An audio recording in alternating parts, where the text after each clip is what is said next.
샬롬, 놀라운 인체의 원리 17번째 제6장 협동하여 움직이기. 매일 걷고 뛰는 것 외에도 우리는 기고 뛰어넘고 경사를 오르고 뛰어들 줄 안다. 발끝으로 뱅그르르 돌 줄도 안다. 또 손과 손가락을 유연하고 맵시 있게 움직여 젓가락질을 하고 바늘에 실을 꿰고 피아노를 친다. 이런 활동조차 너무 피곤하게 느껴지면 그냥 누워서 텔레비전 리모컨의 단추를 누르고 있기도 한다. 이렇게 움직이려면 우리 몸의 뼈대 구조를 이루는 두 부분인 뼈와 근육이 조화롭게 상호작용을 해야 한다. 근육은 신경계의 신호를 받아 수축해서 하나 이상의 뼈를 잡아당겨 위치를 바꾼다. 몸의 모든 움직임 뒤에 있는 이 기본적인 활동 덕분에 우리는 가끔 생각조차 하지 않고도 움직인다. 골격계의 정확한 타이밍과 칼같이 조율된 협동 덕분에 우리가 제법 자신감을 갖고 무도회장을 누빌 수 있고 책장을 넘길 수 있는 것이다. 기둥과 버팀 때 우리는 보통 보는 뼈는 바싹 마르고 이미 죽은 상태여서 우리가 보통 보는 뼈는 바싹 마르고 이미 죽은 상태여서 뼈가 원래 그런 것이라고 생각하기 쉽다. 사실 뼈는 건조하지 않고 죽은 것도 아니다. 뼈는 촉촉하고 혈관과 림프관과 신경이 있다. 심장이나 뇌 같은 장기와 다를 바가 없다. 뼈를 구성하는 재료의 3분의 1쯤은 아교 섬유, 콜라겐 섬유다. 아교 섬유는 유연성 그리고 잡아당기는 힘에 대한 저항력을 준다. 나머지 3분의 2는 무기질 염인데 주로 인산 칼슘이다. 이 물질 덕분에 뼈가 단단하다. 뼈가 자랄 때 두 재료가 엉켜서 강도는 제대로 늘리되 무게는 최소화하는 방향으로 조직된다. 그 결과 가벼운 해면뼈가 속에 있고 그 겉을 밀도 높은 치밀뼈가 감싸는 구조가 된다. 치밀뼈 겉에는 혈관이 풍부한 뼈막이라는 보호막이 있다. 치밀뼈는 몸에서 이빨의 범랑질, 다음으로 단단한 조직이다. 뼈 단위라는 작은 기둥들이 병행하게 늘어서서 치밀뼈를 이루는데 무게를 지탱하는 역할을 하는 이 기둥들은 마치 작은 나무 둥지처럼 나이테 같은 동심원층으로 이루어졌다. 그 속에서 아교 섬유가 이쪽 저쪽 방향을 바꿔가며 대각선으로 충돌을 꿰는 덕분에 층들을 꿰는 덕분에 치밀뼈는 비트는 힘을 잘 견딘다. 뼈 단위 중심에는 혈관과 신경을 담은 관이 있다. 동심원을 이루고 있는 층판들 사이에는 뼈를 지탱하는 뼈세포가 있다. 뼈세포는 좁은 공간으로부터 많은 팔을 뻗어 다른 뼈세포와 소통하고 틈새 이음이라는 세포 사이 직통 구멍을 통해서 산소, 영양소, 쓰레기를 전달한다. 뼈 단위는 일반적으로 뼈의 길이 방향으로 정렬해 있는 반면 해면뼈를 이루는 벌집 모양의 버팀대와 반은 변형력이 강해지는 방향을 따라 정렬해 있다. 이 구조 덕분에 뼈는 무게를 크게 늘리지 않고도 전체적인 강도를 높일 수 있다. 해면뼈 속 공간에는 지방을 저장하는 황색 골수나 혈구를 만드는 적색 골수가 차 있다. 긴 뼈의 뼈 몸통 중심에는 빈 공간이 있는데 그 안에도 골수가 차 있다. 뼈 재건축, 뼈 재건축. 몸의 모든 부분이 그렇듯이 뼈도 20대 초반이면 성장을 멈춘다. 하지만 뼈가 그 상태로 가만히 있는 것은 아니다. 뼈는 우리가 서 있거나 움직이면서 가하는 압력에 맞추어 끊임없이 스스로 재조정한다. 뼈의 재형성이라고 하는 과정은 걸음마를 배울 때부터 시작된다. 압력과 긴장을 받은 뼈는 두 종류의 뼈세포를 깨워 뼈 조직의 형태와 구조를 바꾸는 작업을 시작한다. 이 두 종류의 뼈세포는 오래된 뼈 조직을 해체하는 뼈 파괴세포와 새 뼈 조직을 형성하는 뼈모세포다. 이 세포들은 어느 한쪽으로 치우치지 않고 협동하며 일한다. 뼈 파괴 세포는 뼈 표면에 붙은 채로 악효섬유를 소화하는 효소와 칼슘염을 파괴하는 산을 분비한다. 뼈 파괴 세포가 뼈를 파고 들어가서 터널이 만들어지면 다른 세포가 그곳으로 침투하고 이때 뼈모세포도 활동을 시작한다. 뼈 파괴 세포보다 작은 이 세포는 뼈 파괴 세포가 구축하는 전선을 뒤따라가며 새 뼈 조직을 건설한다. 그 과정에서 뼈모세포는 그 속에서 뼈세포로 바뀌어 새로 생긴 뼈를 지탱한다. 작업이 진행될수록 터널 속으로 모세혈관까지도 자란다. 해체팀과 건설팀 모두에게 산소와 영양소를 공급하기 위해서다. 어느 뼈를 재형성하여 강화할지 결정하는 요소는 근육이 잡아당기는 힘, 중력, 몸무게 등이 가하는 압박과 긴장이다. 그런데 뼈 파괴 세포와 뼈모세포의 활동을 통제하는 메커니즘이 한 가지 더 있다. 혈중 칼슘 농도를 관리하는 메커니즘이다. 칼슘 이온은 근육 수축, 신경 자극, 혈액 응고, 세포 분열 등 인체 내의 많은 활동에 필수적인 요소로 인체의 칼슘 중 99%가 뼈에 저장되어 있다. 만약 혈중 칼슘 농도가 떨어지면 부갑상샘이 부갑상샘 호르몬을 분비하여 뼈 파괴 세포의 활동을 부추긴다.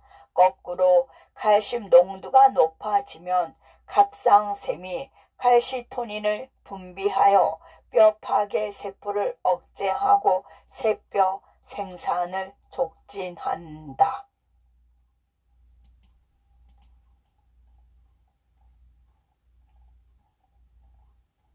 뼈 위에 붙어있는 살덩이는 대부분 근육이다. 몸에는 근육이 정말 많아서 몸무게의 절반까지 차지하는 경우도 있다. 형태와 크기가 다양한 근육은 명령을 받으면 수축하고 필요할 때 이완하며 그 뒤에는 원래 길이로 돌아간다. 각 골격근은 근육섬유 다발들을 한데 묶어 놓은 것이고 근육섬유 다발은 또 근육섬유들을 한데 묶어 놓은 것이다. 근육섬유는 당기는 힘을 극대화할 수 있도록 정교하게 조직된 전문 세포다. 근육섬유 속에는 근육원섬유라는 긴 막대 같은 구조가 나란히 채워져 있고 근육원섬유 속에는 잔섬유, 필라멘트가 나란히 들어차 있다. 잔섬유에는 도 종류가 있다. 굵은 쪽은 운동, 단백질인 미오신으로 만들어졌고 가는 쪽은 액틴으로 만들어졌다. 근육원섬유는 근육원섬유마디 근절이라는 짧은 분절로 나뉘어 이어져 있다. 근육수축은 미오신 잔섬유와 액틴 잔섬유의 상호작용 때문에 일어나지만 그들이 알아서 움직이는 것은 아니다. 모든 섬유는 운동, 뉴런과 연결되어 있다.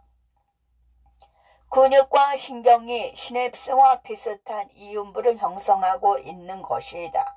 뇌나 적수에서 온 자극이 도착하면 신경축삭 말단이 신경전달 물질을 배출하여 근육섬유막에 정기적 변화를 일으킨다. 이건 역시 신경자극과 좀 비슷하다. 그러면 근육섬유 세포막이 속으로 접혀서 들어간 터널 구조를 따라 전하가 전달되고 이것이 액틴과 미오신을 상호작용하게 만든다.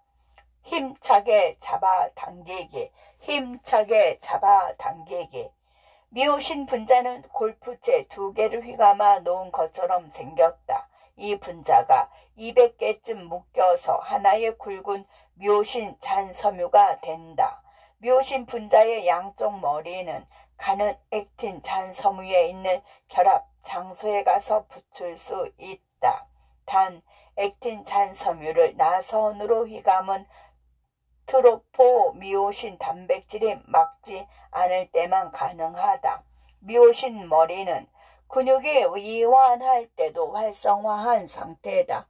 ATP와 ADP와 인산으로 분해되면서 에너지가 발생하고 그 때문에 미오신 머리는 고개를 젖힌 자세를 취한다. 이때 신경 자극이 근육 섬유에게 수축을 지시하면 이온이 배출되고 칼슘은 트로포미오신의 특정 위치에 결합해서 트로포미오신 가닥을 한쪽으로 젖혀서 액틴에 있는 결합 장소를 드러낸다. 그러면 비로소 활성화된 미오신 머리가 액틴 잠섬유에 이르는 구름다리를 만든다. 이 움직임 때문에 미오신 머리의 모양이 달라진다. 머리는 근육원 섬유 마디의 중심을 향해 더욱 굽고 그러면서 액틴 잔섬유를 끌어당긴다. 이때 ADP와 인산이 미오신 머리에서 떨어져 나오고 재활용된다. 여기까지 단계가 마무리되면 새 ATP 분자가 미오신 머리에 결합한다. 그러면 액틴과의 연결이 느슨해져서 구름다리가 분리된다.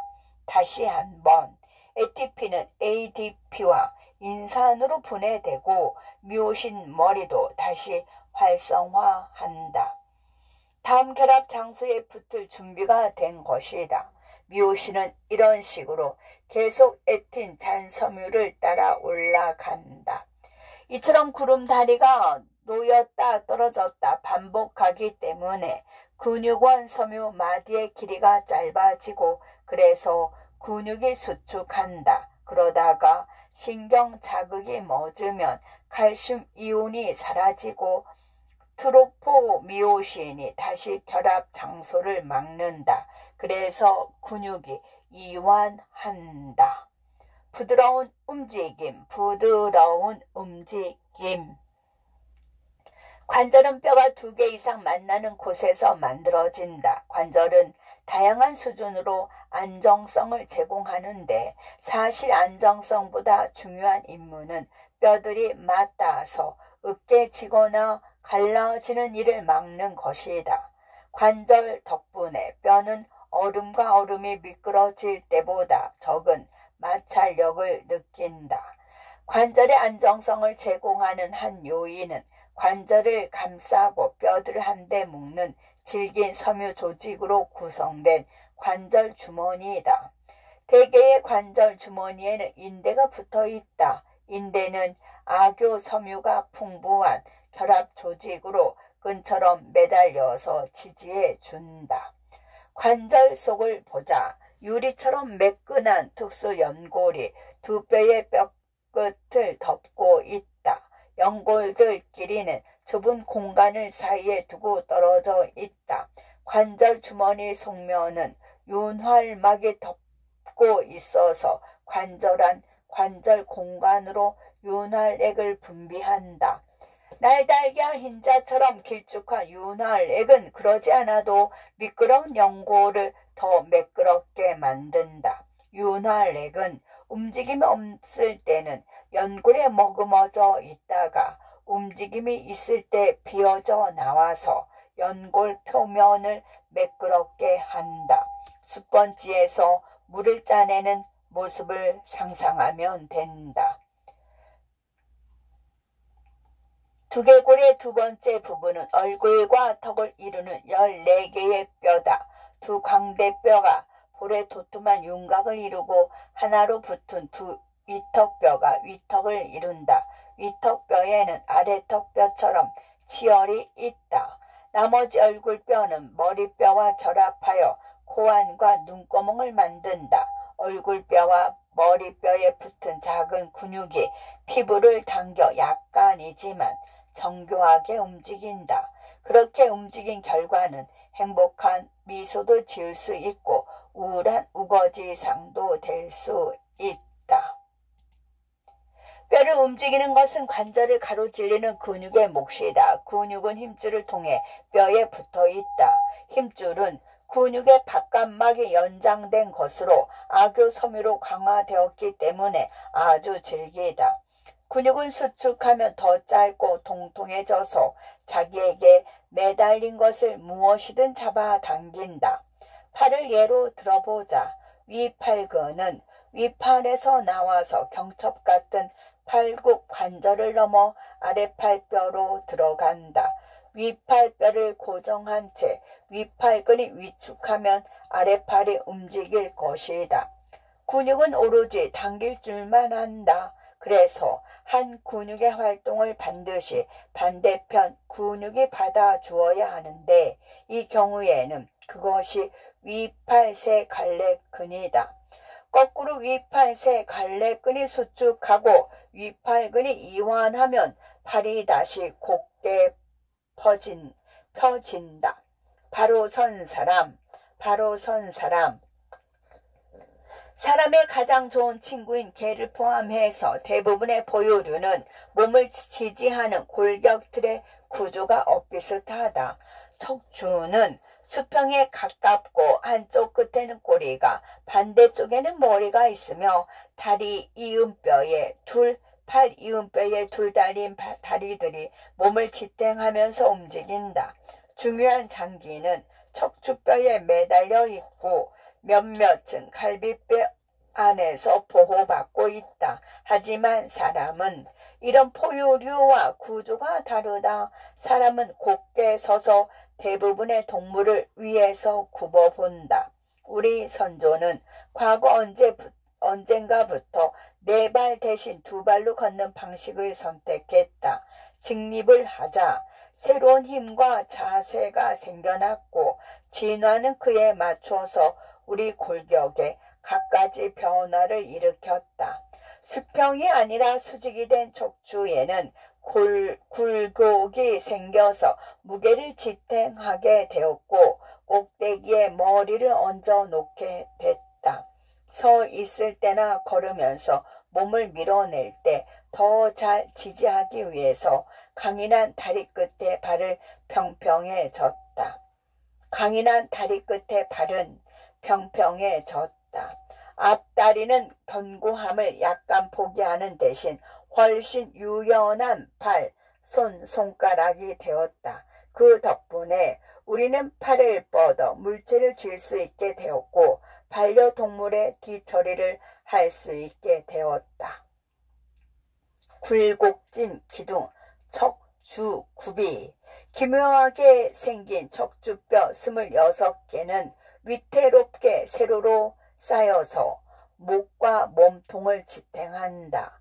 척추뼈로 이루어진 이 세로 기둥을 척주라 하는데 척주는 건물의 기둥과 달리 단단하지도 꼿꼿하지도 않다. 심지어 똑바르지도 않다. 척추뼈는 모두 살짝 굴곡이 진 네 부분으로 나뉘는데 각 부분마다 맡은 역할이 있다. 목뼈 경추는 머리와 목을 지탱하고 등뼈 흉추는 갈비뼈와 연결된다. 등 뒤쪽의 허리뼈, 요추는 몸무게의 대부분을 지탱하는 막중한 임무를 띠고 한 덩어리로 융합된 엉치뼈는 척추를 골반과 잇는다. 조그마한 꼬리뼈는 우리 선조가 꼬리를 갖고 있던 시절을 상기시키는 유물이다. 네 구비는 함께 작용하면서 척추를 더 강하게 용수철처럼 탄력있게 만든다. 척추는 두 다리의 수직으로 얹힌 머리와 몸통의 위치를 조절하고 무게를 견뎌야 하므로 탄성이 꼭 필요하다. 각 뼈마다 크기 비율은 조금씩 다르지만 하나를 제외한 모든 척추뼈는 무게를 다부지게 지탱하는 척추뼈 몸통과 민감한 척수를 감싸 보호하는 척추뼈 고리로 구성된다. 그 몸통들 사이에 연골로 구성된 척추 사이 원반, 디스크가 끼어 있기 때문에 제한적이나마 뼈가 각자 움직일 수 있다. 척추 사이 원반의 가장 자리는 질기고 가운데는 눅진하다. 뼈들이 각자 이렇게 움직일 수 있어서 우리가 허리를 굽히고 비틀고 뒤로 공중제비까지 넘을 수 있는 것이다. 척추 사이 원반은 또 우리가 걷고 뛰고 점프할 때의 충격을 흡수한다. 척추뼈 고리는 척추뼈 몸통의 뒷부분에 있다. 위나 아래로 돌출된 관절 돌기들이 서로 맞물려 돌기 사이 관절을 형성하고 있고 위아래 척추뼈들 사이의 움직임을 동제한다. 각 관절 돌기 사이에는 연골로 덮인 관절 돌기 관절면이 있고 윤활렉이 이 관절면을 적셔 마찰을 줄인다. 개별 척추뼈들은 모두 하나로 묶고 척추가 한 방향으로만 지나치게 휘는 것을 막기 위해서 인대가 여러 개 붙어 있다. 척추 앞을 따라 뒤를 따라 뼈 돌기 사이에도 인대가 있다. 돌기에 붙은 등 근육도 인대를 강화하고 움직임을 돕는다. 수뇌부, 척추의 맨 위에 있는 고리뼈에 올라앉아 있는 두개골, 머리뼈는 22개의 뼈로 구성된다. 먹고 마시고 말할 때 움직여야 하는 아래턱뼈를 제외한 나머지 뼈들은 어릴 때부터 서로 붙기 시작하여 성인이 되면 완전히 맞물려 움직이지 않는다. 덕분에 두개골 전체가 엄청나게 강해진다. 두개골 곳곳에 신경이나 혈관을 위한 작은 구멍이 있긴 하지만 제일 큰 구멍은 아래에 있다. 뇌와 척수를 연결하는 구멍이다. 두개골은 두 부분으로 나뉜다. 우선 뇌를 둘러싸고 지탱하고 보호하는 8개의 머리뼈가 있다. 얇고 굴곡진 판 모양의 뼈 4개와 2개의 관자뼈가 돔을 이루어 그 속에 뇌는 물론이고 청각과 평형 감각 기관도 담고 있다. 이마뼈는 이마를 이루고 두 마루뼈는 관자뼈와 함께 두개골 양옆과 위를 이루며 뒤통수뼈는 머리 뒤와 아래를 이룬다. 척수는 뒤통수 뼈에 난 구멍을 통해서 두개골로 들어간다.